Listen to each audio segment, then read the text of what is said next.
ॐ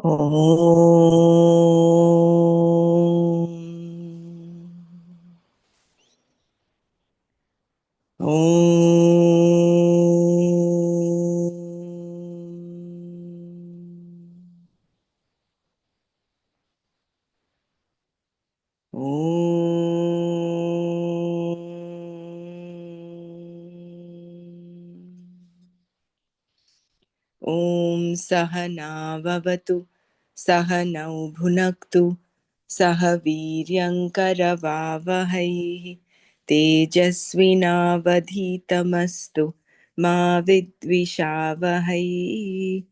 ॐ शान्ति शान्ति शान्तिः। नारायणं नमस्कृत्य नरं चैव नरोत्तमं देवीं सरस्वतीं व्यासं ततो जयमुदीरयेत्।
Jai Gurudev.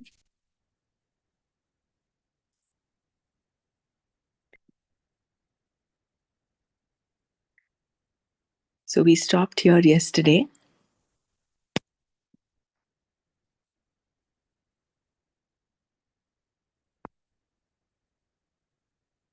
Matra sparshastu kamteya शीतोष्ण सुख दुःखदाः आगमा पायिनो नित्याः तां स्थितिक्षस्व Bharat.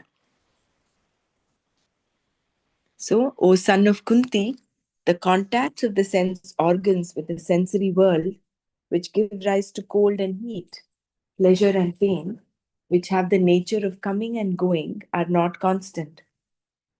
Endure them, O descendant of Bharata.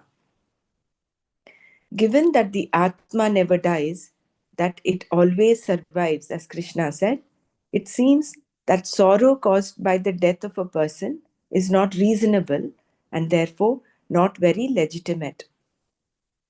That there may be no sorrow for the person who knows the Atma to be eternal and the Anatma to be non-eternal is also possible. However, in this life, sorrow does occur because of certain changes that take place. Situations do not go your way all the time. You do not call all the shots. Things keep changing, some of them favorably and many of them not so favorably. Some situations are pleasant, others unpleasant. That which is pleasant does not last, while the unpleasant seems to stick to me most of the time. There is therefore both pleasure, sukha, and pain, dukkha. The pleasant arrives and must pass away for the unpleasant to come. For instance, people begin to wail about winter long before it actually comes. As the summer ebbs away, they wail about that too. Even when summer is there, it is going. Thus, when winter is not there, it is coming, and when it is there, it seems not to be going at all. Half the summer is gone because of clouds, and another part of it is frittered away by rain. When it is hot, it is too hot. Because the seasons keep on changing, we find that sukha and dukkha keep on occurring. The pleasant has gone and the unpleasant has come, accompanied by sorrow. The sorrow is not due to Atma going and coming, but purely because of the situational context. This being the case, is there not a legitimate sorrow?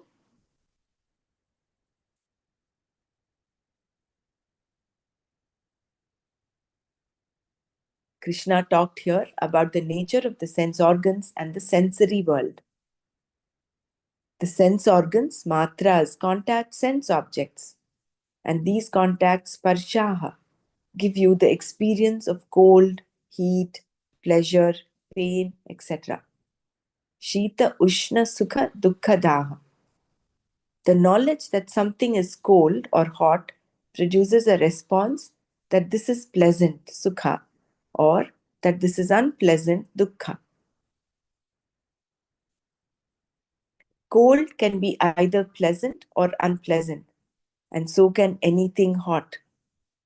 For instance, you do not go to the fireside on a hot day as you would when it is cold. Thus, heat is not always pleasant, and cold is not always unpleasant.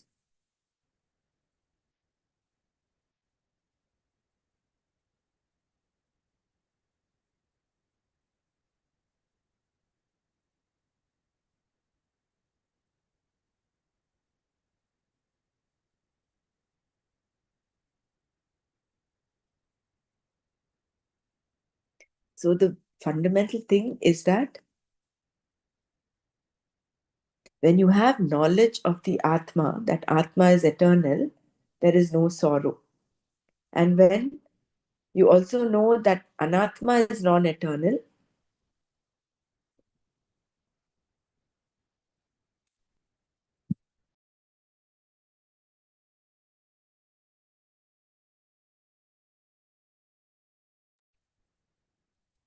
which actually amounts to the same. So, you know the difference between Atma and Anatma.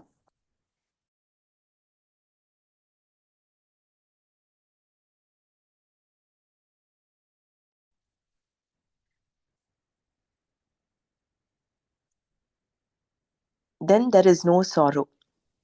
But in this life, sorrow does occur. Why? Why does that sorrow occur? It's because of certain changes that take place.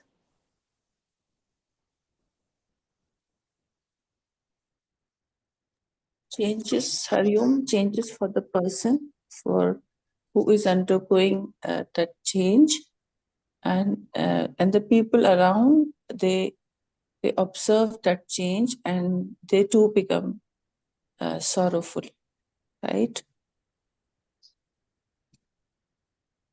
Yesterday, like I had to go to my friend's, like her father passed away, so I had to go to that prayer service.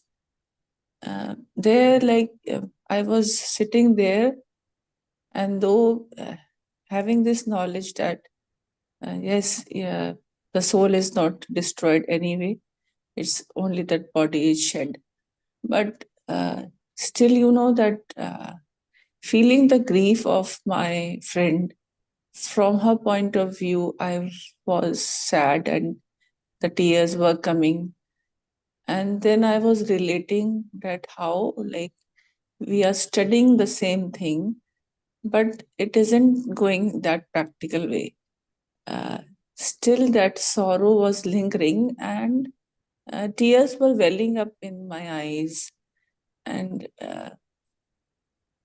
it was as if I was feeling the pain of my friend, the pain she was undergoing, and yeah, so somehow somehow I felt very incomplete in myself, uh, and And like, the two parts of the life are not going together still. The the the studying and the practical life. So I was just relating it that way yesterday. I wanted to share this. Yeah, but you have the understanding. No, you came with the awareness. You were aware that the sorrow was welling up. Yeah, That that is what awareness was I is there. saying.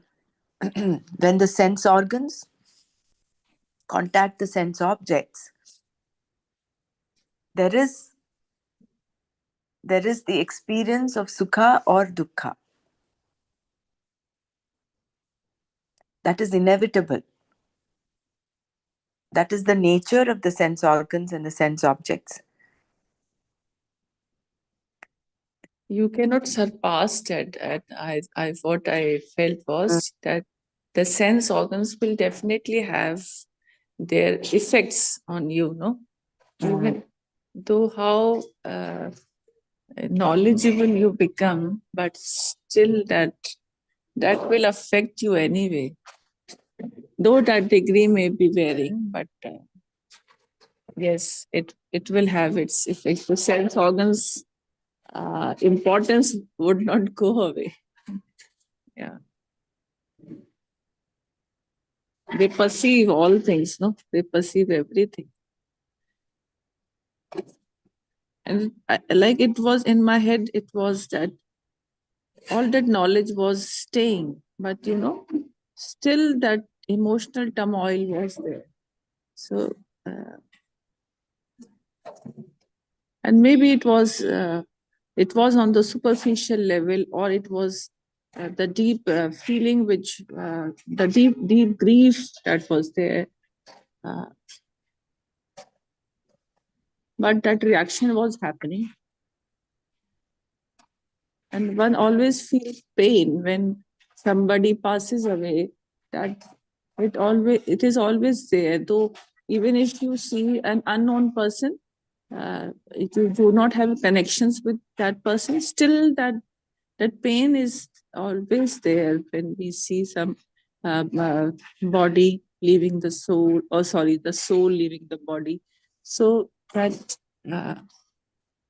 that that remains, I think, or maybe we are in that level that we haven't uplifted above that. We have we have to still undergo our practices and everything. Yeah, you can carry on. Sorry for disturbing. Yeah, No, it is not. It's good that you shared your. It's quite relevant, no? Here, where we're talking about sorrow and death, and yeah, yeah. I was confused when she said body leaving the soul. No, no, no, No, no. no, it Soul was leaving the body. no, no, No, it it was is. it was It a is. slip of a tongue. It was a No, no, slip no, of. no. It is body leaving the soul, not the soul leaving the body. Soul remains there. Yeah, yeah, yeah, Okay, good. yeah.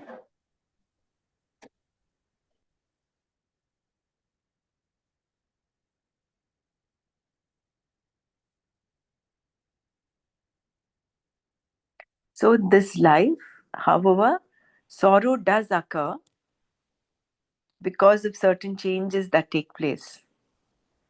And what are these changes? Different situations.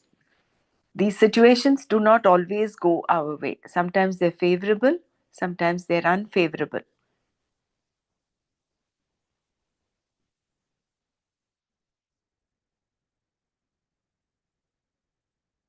So, here, what determines what is favorable and what is unfavorable?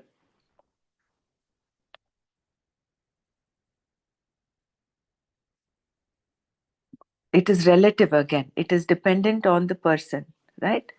So, what is favorable to one may not be favorable to the other person. Like Swamiji gave the example of the mother in law coming home. the, the husband is very, very happy because his mother is coming home. But the same situation, the wife is not happy because she has to deal with her mother in law. So things that change, things that are relative, cannot be the truth. And when they change, then they are subject to either pleasantness or unpleasantness.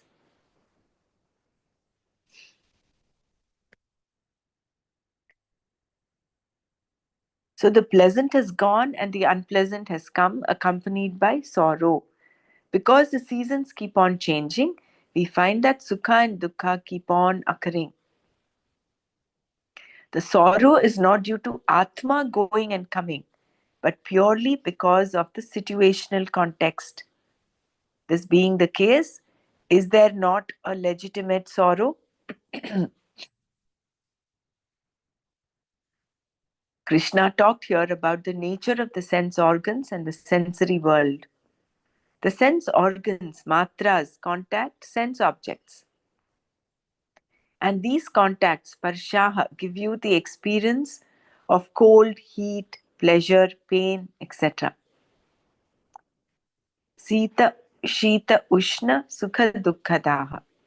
The knowledge that something is cold or hot produces a response that this is pleasant, Sukha, or that this is unpleasant, Dukkha. Cold can be either pleasant or unpleasant, and so can anything hot. For instance, you do not go to the fireside on a hot day as you would when it is cold. Thus, heat is not always pleasant, and cold is not always unpleasant. So, it is dependent on the situation. We find that there is a uniformity in our responses and also, to a certain extent, a universality. The world is one of opposites, heat and cold, for example, and these opposites give us pleasure and pain, sukha and dukkha. Categorically, we may say that certain situations make us happy, like a pleasant sunny day. At the same time, however, there are people who want rain so much that they are praying.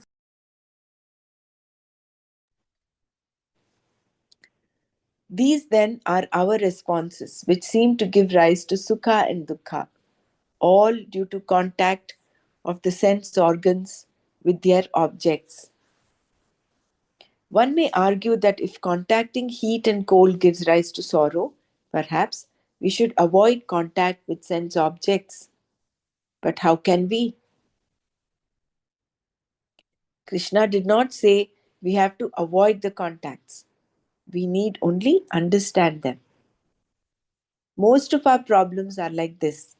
They only need to be understood.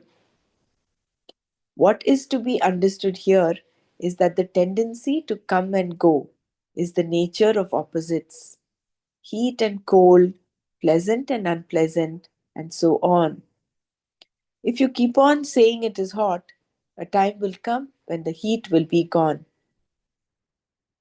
It is the same with the cold. Therefore, they are not constant. They do not remain for you to complain about. Even if you want them to stay, they will not. They are always in a flux, constantly changing. And this nature of their being in constant flux does not change. So the changing is constant. We cannot totally remove ourselves from the opposites or remove them from us. This is not to say that one should not make an attempt to improve a situation. But if things must always be pleasant for you, Lord Krishna was making it very clear here that they would not be. Because things are both pleasant and unpleasant, they are not always going to be as you want, nor are they always going to be unpleasant either.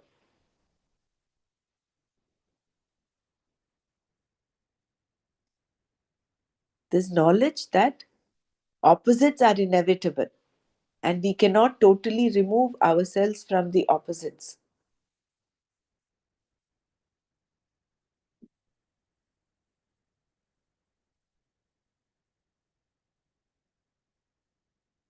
And none of them is going to be permanent. Neither will the pleasant continue to be pleasant, nor will the unpleasant continue to be unpleasant. Why? Because they are in a constant flux, constantly changing. That is the nature of the world, nature of the anatma.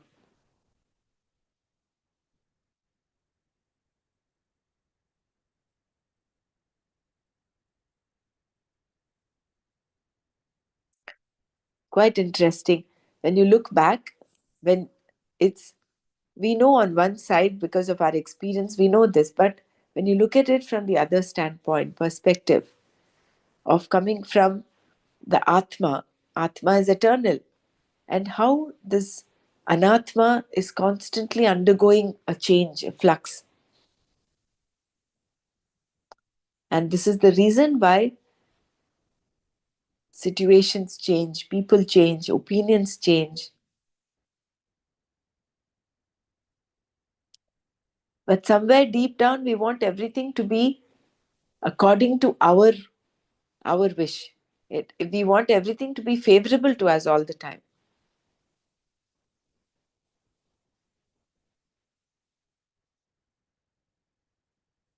And that is actually not wrong. I think it is the the jivatma wanting to be limitless, wanting to come out of its shackles, which is why we always want happiness. We always want to be eternal. Nobody wants to die. This is the that um, inner wish or want is to be knowledgeable, is to be happy, is to be eternal,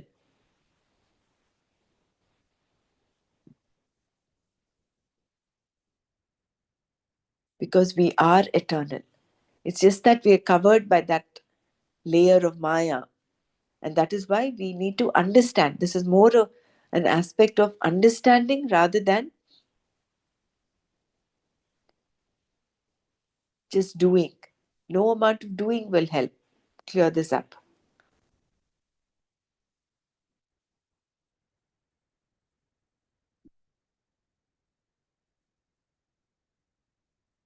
Physical pain or sorrow. If death is said to be incapable of causing you sorrow, where does that leave all of the other situations that seem to make you unhappy?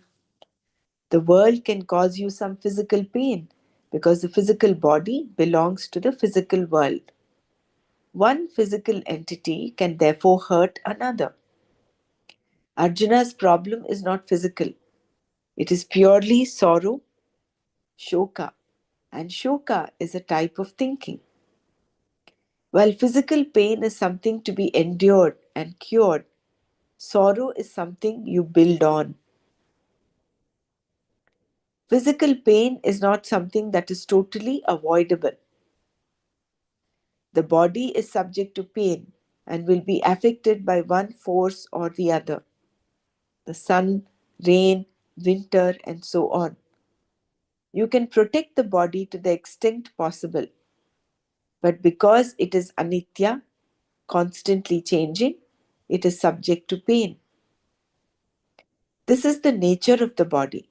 Sorrow, on the other hand, is something you build onto the pain because of a particular way of thinking.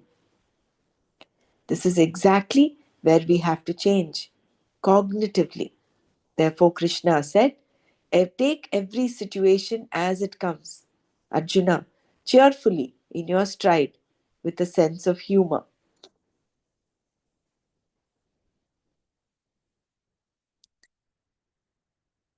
So, again, coming back to the point that pain is inevitable, but suffering is optional. Sorrow is a way of thinking. You can build upon it.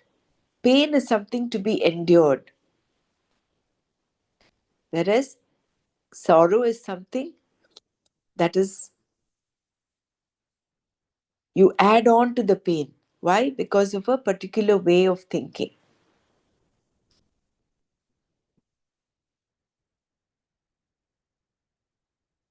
And because the body is anitya, constantly changing, it is subject to pain. This is the nature of the body. So, where we have to change is cognitively, understanding, comprehending the situation. Like coming back to your experience, sharing of what happened yesterday. The pain, yes, that your father, your friend's father passed on, is there at the emotional level. There is the pain, but suffering is optional there.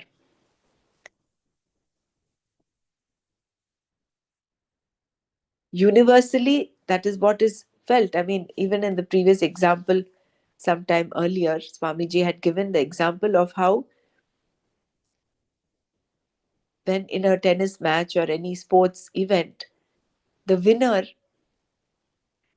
is ecstatic that he won. But when he goes to to shake hands with the person who he has defeated, there is that tinge of pain that he experiences. So that pain is natural, is inevitable, but suffering is optional. That is why Krishna says, take every situation as it comes, Arjuna, cheerfully in your stride with a sense of humor. Krishna later told Arjuna how these opposites cannot really do anything to you because by nature they have no independent existence apart from yourself, the Atma. There is some kind of lumping that occurs due to a confusion between orders of reality. The mind, senses, and body have similar realities, whereas the Atma is of another order of reality. When you say you are sad, you involve the Atma, I, in the sadness, as though the Atma belongs to the same order of reality as the mind, which it does not. In this way, the Atma is taken to be the Anatma and it becomes one among the many.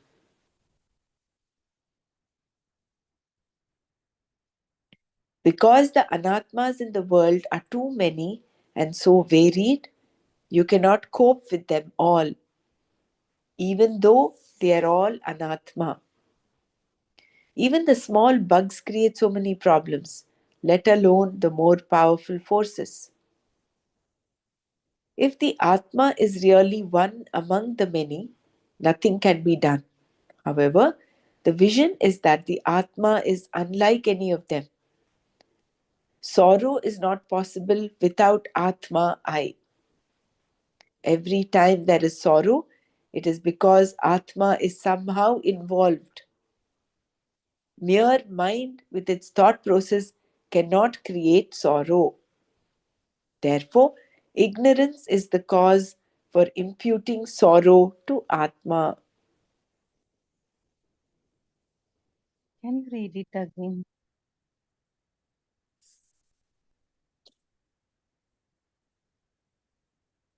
So, Krishna later told Arjuna how these opposites cannot really do anything to you because by nature they have no independent existence apart from yourself, the Atma.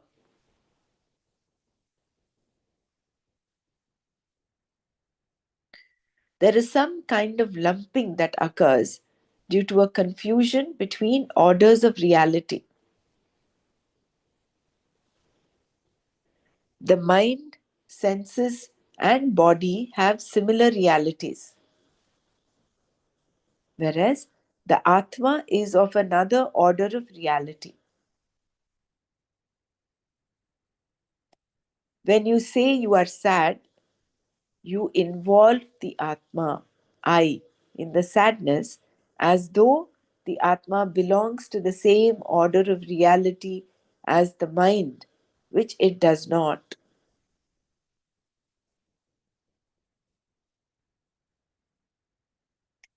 In this way, the Atma is taken to be the Anatma and it becomes one among the many.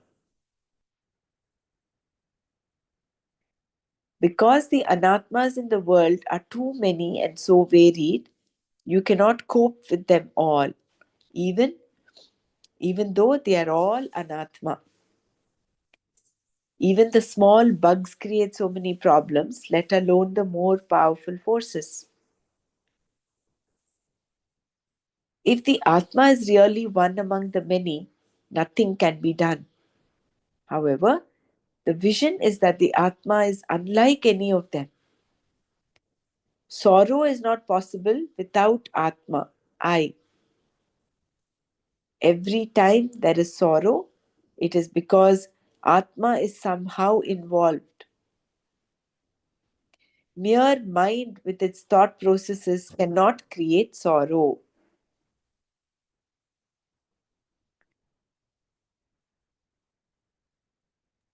I This is can't, so beautiful. miss. I have not understood this last paragraph.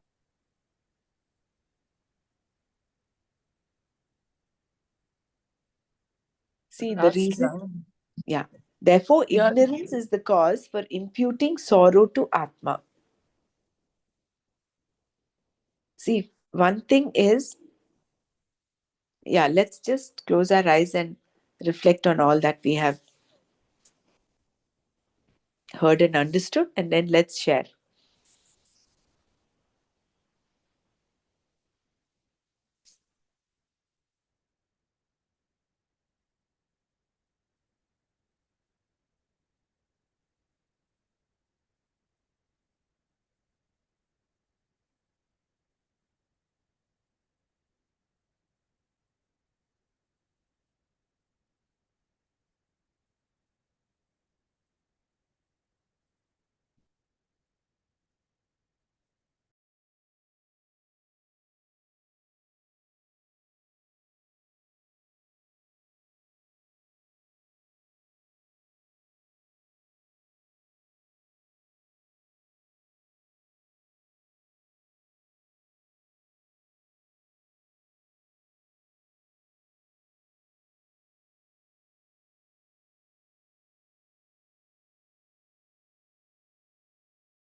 Shoka is a thinking. Mind, body, senses have different order of reality than the Atma. But Atma is involved in the thinking also. We take it as an Atma. So how the sorrow is not felt with the Atma. So it is on this different reality.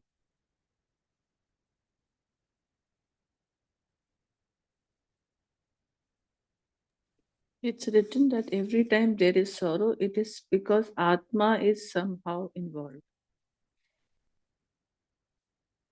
Mere mind with its thought process cannot create sorrow. Therefore, ignorance is the cause for imputing sorrow to Atma. The last paragraph.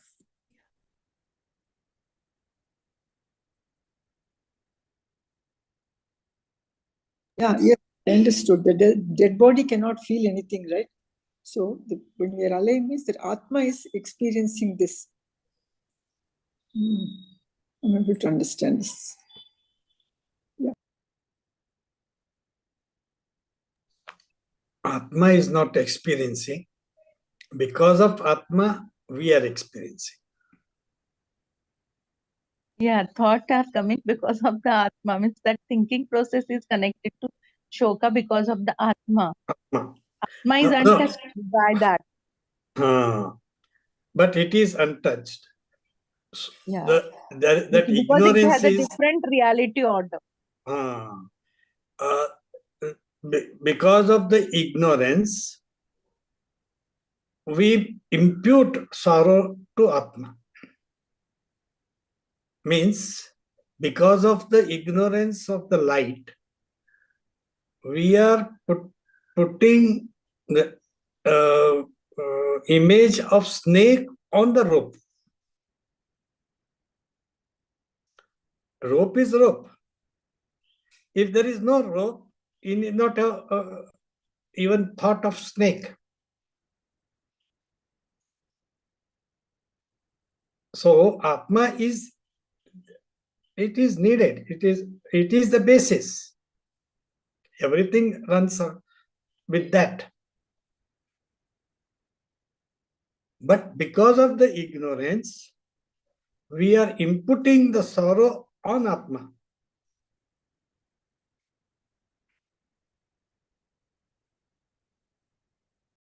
Like Krishna said, I am in all, but I am not that.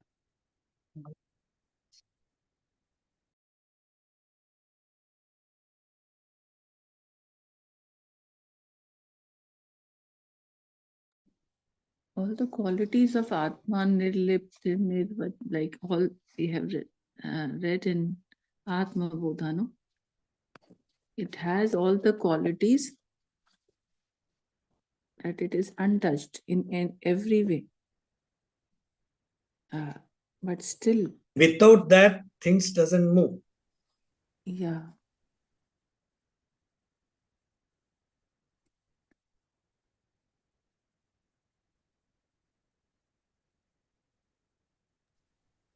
So, what are these two orders of reality that Swamiji is talking about?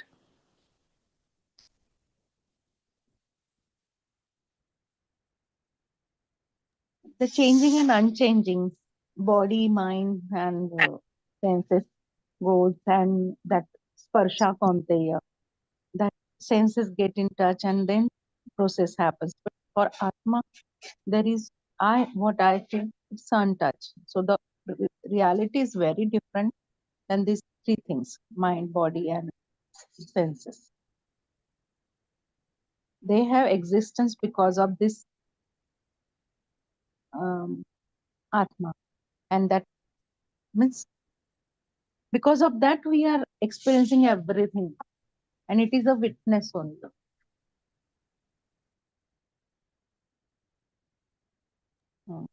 Please, you say. The organs and the senses work because of the life force. They are different order. The organs are in different order. That is, it cannot be independent. Means it cannot be there without the force, life force. But Atma is not dependent on the senses and all that. So matra sparshasu, the sensation created by the touch of the senses with the object is changing. That is a second order. That Chetna behind the sense organs. Okay. Chetna is there. But Chetna is not involved in this. Because of the Chetna only we are feeling this. As you said, dead body cannot feel.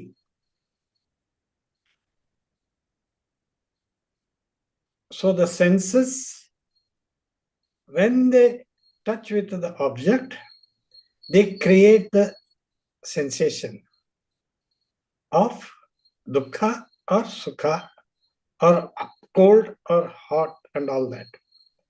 And these are not permanent. And because of the changes, we put those feelings of the changes on Atma and think that we are sad, we are happy, we are all that. The soul is an Atma. We take it granted.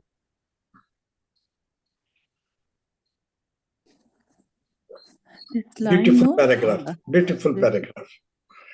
Yeah, this line written about in the sorrow, on other hand, is something you build onto the pain because of a particular way of thinking. And this is exactly where we have to change cognitively. So, taking every situation as it comes cheerfully in your stride with a sense of humor. This is what Krishna is saying. And then he tells Arjuna how these opposites cannot really do anything to you because by nature they have no independent existence apart from yourself, the Atma. This explains, no, like, Yeah, that's what I told also. yeah.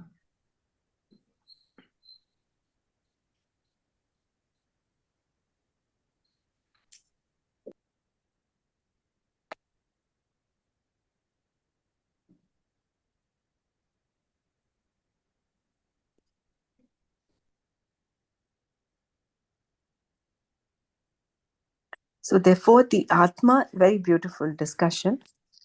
So, the Atma is, it's because sorrow is because of superimposing Atma on the mind, body, and senses. That is the confusion. That is why cognitively we need to understand this. Once we understand this cognitively, then the distinction between the Atma and the Anatma is there. And then the pain might be there, but then you are not suffering. Like what happened to Ramana Maharshi and Ramakrishna Paramahamsa. The body was experiencing pain. There was pain. I mean, any other person in that situation would have complained of pain. But why did they not complain of pain? No, they endured. That is titiksha. That is what is in the second line. It is, to, it is not so much titiksha also. It is because their understanding was totally different. Yeah, because of They that, knew that Atma is different from the pain is there, but I am not the one suffering the pain. I am not the one going through pain. pain. So Yeah, that's this understanding was there.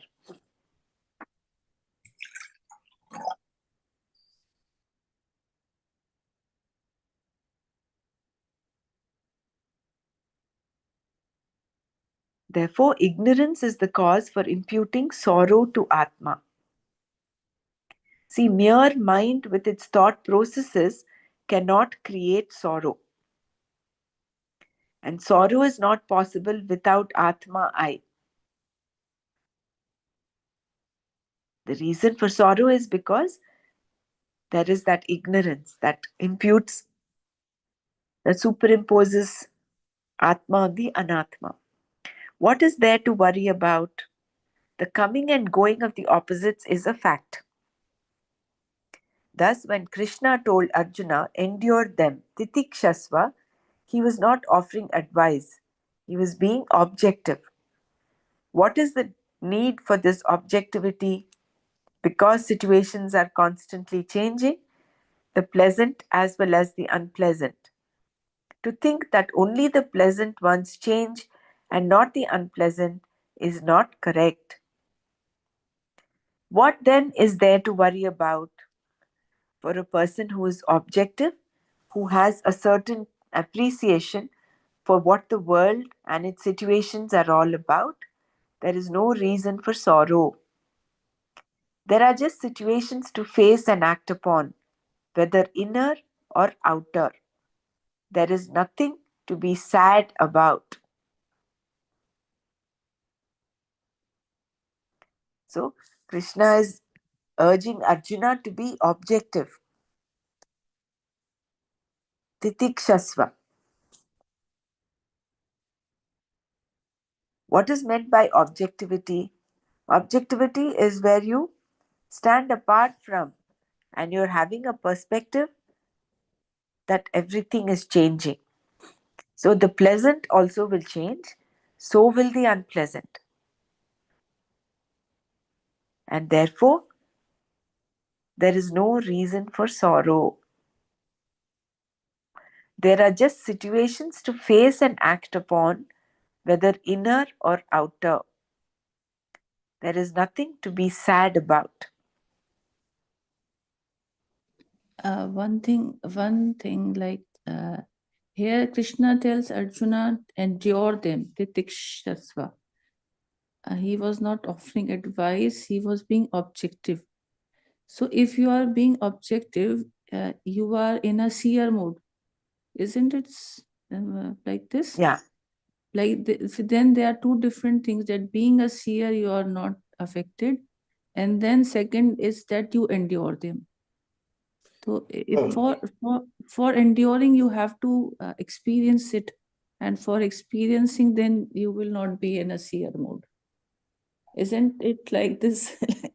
My mind. No, we make it subjective. The objective, we make it subjective. So objective should be objective only. Yeah, it should be objective. Objective, but we make it subjective. Oh, I am sad. But why Krishna is asking to endure then? If you Because we understand now that it is objective and there will be pain, just endure it. That drushya and drashta when become one, there is a misery. Yes. Like that. Like this too shall pass off, saying. See, sorrow, the pain is inevitable because the pairs of opposites are there in the world. And we, with our body, mind, sense complex, we undergo pain, isn't it? That is at one level of reality, we are going through this because we encounter people, situations. then what is that objectivity? I did not That understand. the objectivity is where, with this knowledge, that the Atma is apart from the Anatma. The objectivity is about the knowledge between Atma, difference between Atma and Anatma. That is the Actually, we are objectivity. getting moksha from the pain.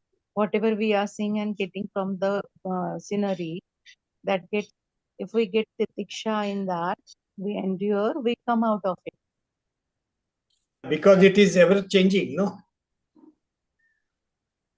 It doesn't remain, whether it is pleasure or it is sad. See, that is why Krishna says, take every situation as it comes, Arjuna, cheerfully in your stride with a sense of humor. Basically, that is what titiksha is. Titiksha is your going through whatever the situation is, whether pleasant or unpleasant. You're not overly elated with something pleasant happens, neither are you completely down, depressed when something unpleasant happens. It is a situation that you have to face. I understood. It is like you are in the seer mode, and you, like, whatever is coming your way, you are enduring it and moving, right? Yeah. That is the correct way. It's like you're watching a movie, no?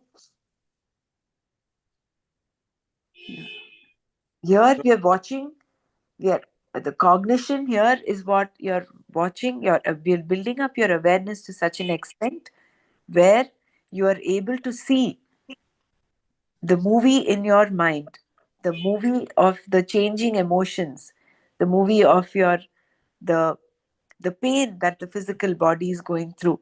So you're objectifying yourself. You're looking at it as, I mean, objectively, and you're not subjectively getting entangled in it. And the very moment you feel Atma as Anatma, the thing will happen like this. Then this pain will come. If that clarity is there, Atma and Anatma, then it will not happen. Sorrow will happen, yeah. So, You'll be sad. And when you are going towards the moksha, then looking at things as a witness, then things will be doesn't bothering you. Then drusha and drashta will not become one, the misery will not happen. And then you are untouched. Because you are witnessing it. You are not feeling it. That example, But I it's think, very hard then. yeah, I'm yeah, going it through is the because situation, the things take are it as happening like that, but I we can't take it as accept that. subjective, no? Knowing knowledge. But it at least it is stabilizing us. We are not going in, means we are not getting so much disturbed by that That is now. what is Viveka, no? Viveka is what? Knowing which is Anatma and which is Atma, which is permanent and which is not permanent. And which is Anatma is always not permanent. It's always changing. And we have not to be attached to the changing moments, whether it is pleasure or this one. Just witness it. Just be, just witness. It's happening. Like a picture. We are seeing like a picture. Same thing is happening. So you just take it away. Then enjoy it. That is what life says. No? Guruji says, enjoy it. As we enjoy pictures. And again, that Sanyama, I am remembering everything about the Sanyama here now. The scenery, how it is happening, how Happening. we have to handle metric, means all that is there. It is just be aware. That awareness only will make you see objectively. You will not subjectively think. Like you see, there's an example, I think I can repeat it, this also. A person, a father, he becomes old, then he completely gives responsibility to the son and goes for Tirtha Yatra. So after returning to the Tirtha Yatra, the house which he had built was on fire. Okay? And he sees, oh, his house. He becomes so sad, but because he has built it. And then the son comes, Papa, I have already sold this house, so I have received the money. Then he is really, oh. See, the situation didn't change. The attachment to that house was there because you felt that it was your house. But once that your house was given, means it detached, that he has already sold it, is not mine. So the situation didn't change at all at that time, but the thinking, it's me and it's not mine. That has to be changed. So just do not be elated, do not be involved in this sad and pleasure, dukkha and sukha. That is what with titiksha, endurance. Even Ramana Maharshi, his body was paining. He knows it, but he thinks that his body is not his. He is observing it just. So when you observe it, everything will go. You might have seen that. When you get an angry, you just observe it. Oh, I am getting angry. The anger will go. Same thing like, I am getting pain. You observe it. That pain is not me. It is just witness it. That pain will not touch you. Like that person whose house was burning, when he feel that it was his house, he was feeling sad. When the son says it is not my house, is already burned, he is not feeling sad. Just observe it and endure it. Wonderful, this one. Thank you. Jai Gurudev Brahmaraji, this word, can you just pronounce again? Endure them then? Titikshasva? Titikshasva. Astu. Titikshasva. Titikshasva. Titikshasva Bharata. It's like Okay. a order giving, no? Titikshasva.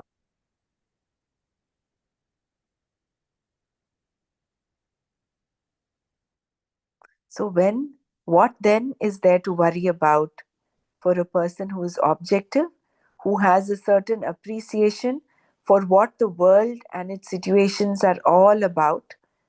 There is no reason for sorrow.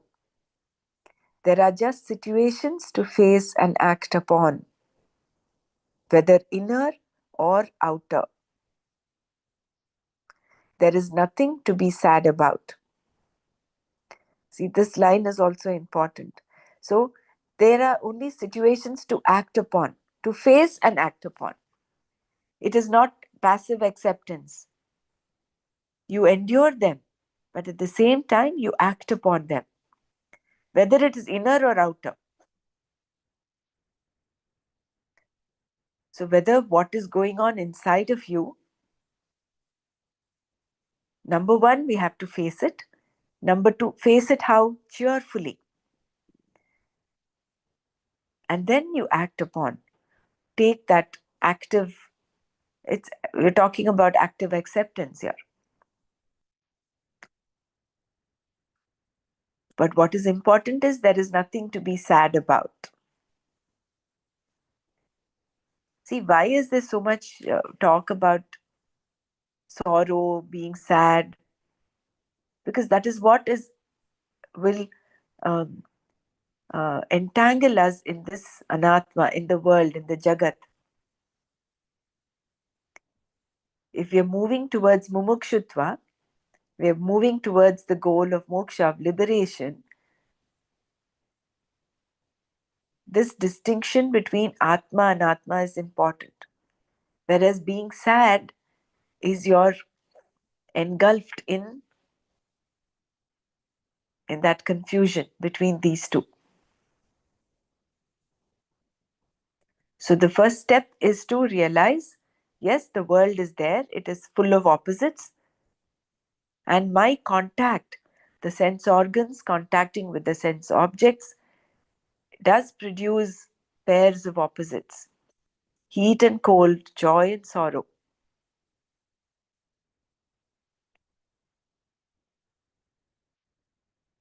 But sadness is because of my attaching atma to this. Pain is there, but I am going through the pain. I am sad. That connecting the I, the atma, to this, that is where the distinction has to come. Also, not accepting the situation, also, then you become sad.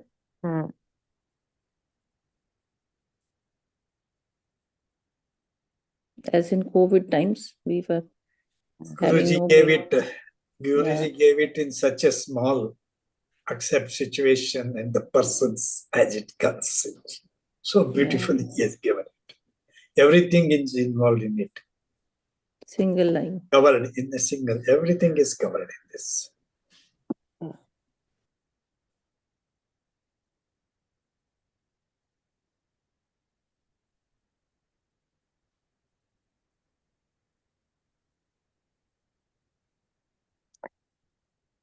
Yeah, so we'll take the next verse tomorrow. He says, Yam hi navyathayantye purusham purusharshabha samadukha sukham dhiram somritatvaya kalpate. We'll read this Pratipadartha, but I just want to end with this, the meaning. O Arjuna, the prominent among men, the person whom these Sukha and Dukkha do not affect, who is the same in pleasure and pain, and who is discriminative, is fit for gaining liberation. Somritatvaya kalpate.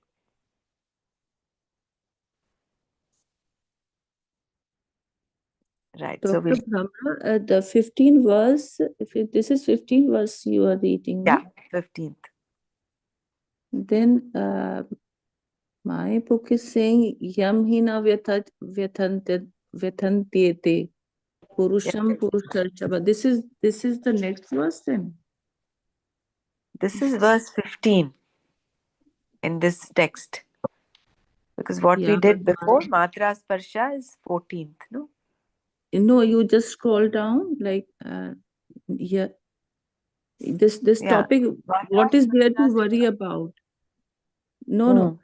The last, where we ended. What is there to worry about? The last we read, the shloka just beneath that. We didn't read this, no? We didn't read this, no. We didn't go through this. Okay, yeah. This we'll go through tomorrow. Yeah. Thank you.